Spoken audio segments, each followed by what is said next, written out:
That happened to us when we were having a all hands on deck management meeting about the podcast last week at a coffee shop.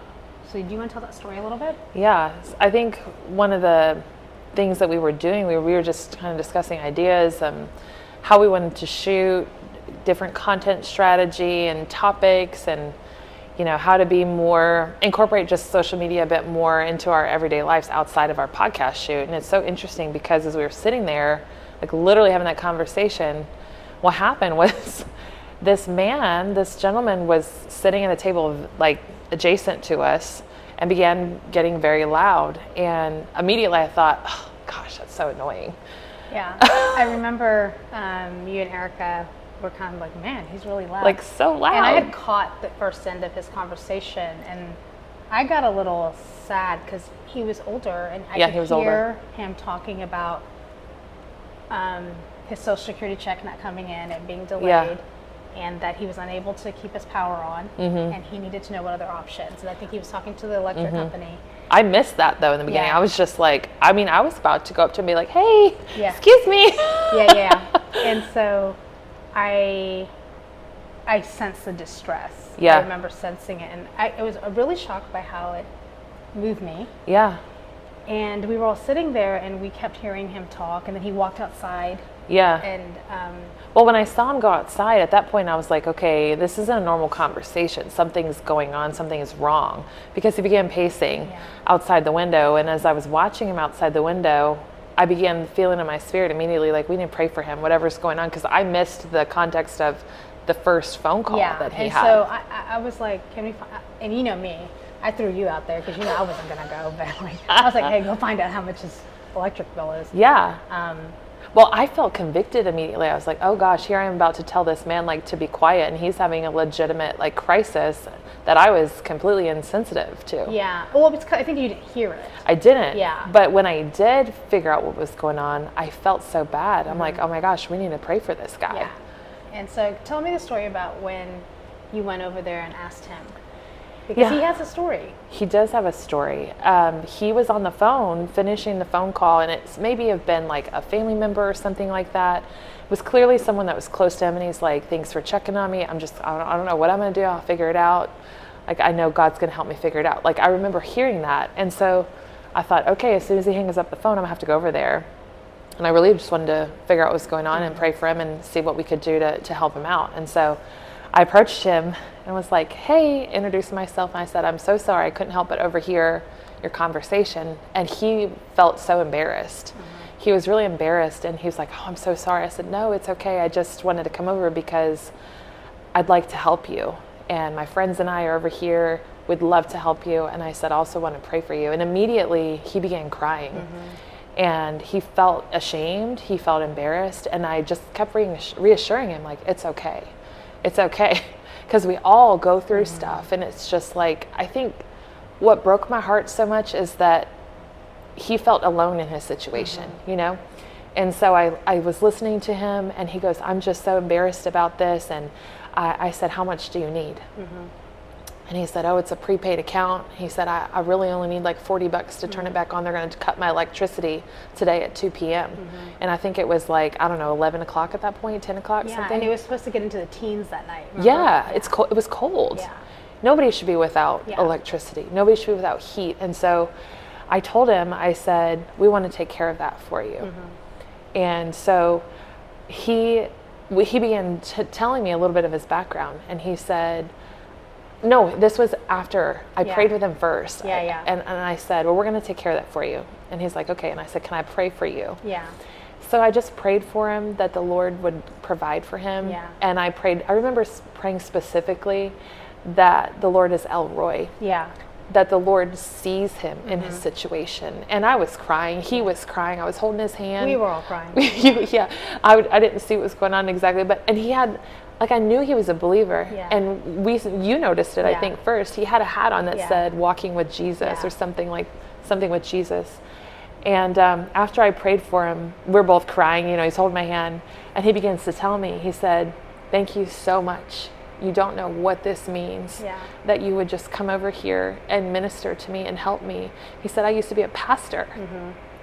And that just broke my heart. He was a pastor, and he left the ministry to take care of his sick wife, who has now passed away. And he said, I left the ministry and I never went back. He said, I've never stopped loving the Lord. And I said, I know you do. I know you love the Lord. And so his story is his wife passed away and they're doing all the Social Security stuff. And you know, when my dad passed, I was doing all that for my parents. And I knew the delay. Yeah. Like it took, and I remember saying, no, that's actually facts. Yeah. If he's just processed all that, it's going to take forever. Well, and he said, he's like, I don't have access to the funds for 2 weeks. And we heard that conversation taking place. And so it's like, you can't wait 2 weeks with no power in the wintertime. Yeah. And so, he was so blessed. But then what happened, I said, can I introduce you to my friends? Yeah. And he's like, yeah, and he said hello. And then he began praying for all three of us and just blessed us and that prayed that the Lord would sustain us. And here we are just being as equally blessed, you know, if not more. I think the cool thing was like he wanted to prove to us that he was using that money for that specifically. So he kept showing you the phone, and he wanted he's like, see, this is how much he had, like 3 cents, I think, 3 cents on it, left on the balance of the account. And I'm like, no, I believe you. And so I think it was such a blessing for us that day. And I think also, like, I kept thinking, these are not, I have worries, but it's not freezing at night. You know, after that happened, we were sitting there discussing things, and I went to the restroom, and I was, you know, thinking and pondering about the conversation, and immediately I began praying, just thanking the Lord. I said, Lord, may my needs never be greater than someone else's. Because so often we're in our own situation where it's like, and we've talked about this, like our own situation is so amplified that we don't see the needs of others. And we blessed him, but there are things that we need too. Yeah, absolutely. And I think also, like, let us not be so consumed with our podcast planning and all the things that we don't recognize. And I think that's when the conversation came up about going beyond the 4 walls. And what does that mean to, like, we're talking about godly things, but our lifestyle and how we live our life daily has to reflect that. Absolutely. And Jesus was always about the people. And so just to be more aware and cognizant of what's going on around us. You know? And it was such a blessing that it evoked conversation amongst the 3 of us. About the timing. And you were supposed to go to the gym that morning. You dragged me and Erica out of bed to be there that early. You were, And so I was just like, why are we here? Well, it's funny because, like, I mean, I had my gym clothes on. I was ready to go, and I was going to finish our phone call, like, as I was driving to the gym, and the Lord told me, just wait. I was like, okay, you know, it's not my schedule anymore.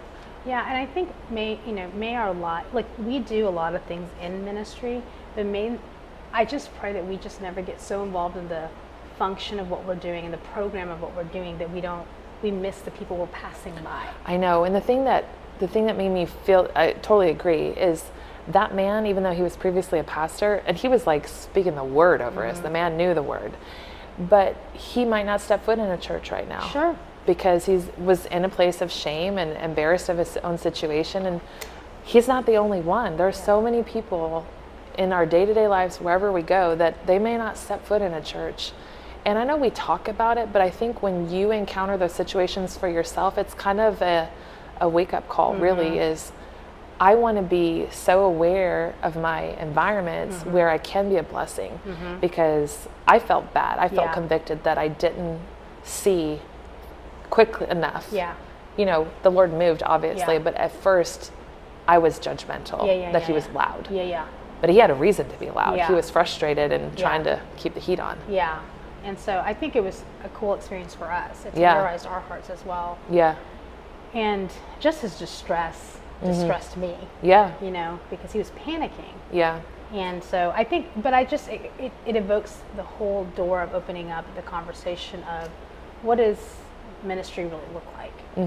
Does that make sense? And, like, I think we think it's working for a church or working for a ministry, and there's like an agenda, but in the day-to-day, there's a ministry that, you know, I think a city or a community is looking for. And so, and sometimes, you know, hospitality and being kind is the only encounter they have with Jesus. You know, and so I think sometimes, like, we miss that, and we miss it because we're busy. I agree. I think we get so caught up in our own busy that we miss those types of things. And there's something you said to me that There's a lot of things that you say to me. Is it good or bad? It is good. It is good. But and I don't want to like say it wrong because you say it so well, but it's about like, may the people that encounter me, yourself, may they experience the love of Jesus. May they experience love like Jesus would love them. And that's my life motto. That's your life motto. Yeah. I think it's amazing. Yeah. And I want them to feel the love of Jesus through me. Yeah. And I think when we are beholding to be like Jesus, that means we kind of transform to look more like him. Absolutely. And so what does that really look like? You know? And so I think blessing him that day, and it sounds super cool and such a great thing, but it did more for us, I think, than it did for him. Yeah. Because God would have came through for him either way. I believe that. Yeah. It was just us saying, yes, Lord, use us in that moment, you know? Yeah. And so I think that day I went home and I remember talking to Terrence about it, and I was just like, hey, this happened. And his first response is, you need to carry around more gift cards. Like, like you need to be prepared for that. Sure. And so we need to look for that. And that requires us stopping what we're doing, the errand we're running, to pay attention and be aware of others. And see people. I just don't think we see people enough. And he felt seen, he felt heard, he felt cared for, he felt loved. And I remember him saying, like, how can I can pay you back? And I'm like, no, just receive the blessing, you know? Yeah. So it was good. It was a good day for us. Yeah.